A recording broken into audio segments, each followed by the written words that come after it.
আমি ইসলামী ছাত্র শিবিরের সেই সময়ের কেন্দ্রীয় সভাপতি, এটা বলতে আমি স্বাচ্ছন্দ্য বোধ করি না। আমি বোধ করি ইসলামী ছাত্র শিবিরের সেই সময় আমার সাথে আমার 7টি কফিন আমি আমার কাঁধে বহন করার সুযোগ পেয়েছি।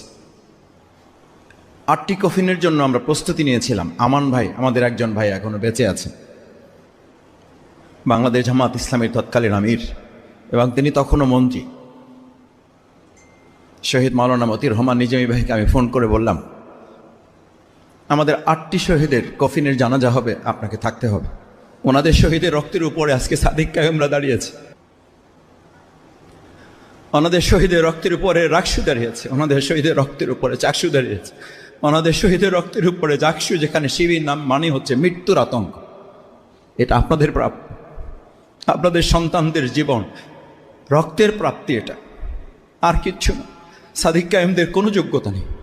আমি ইসলামী ছাত্র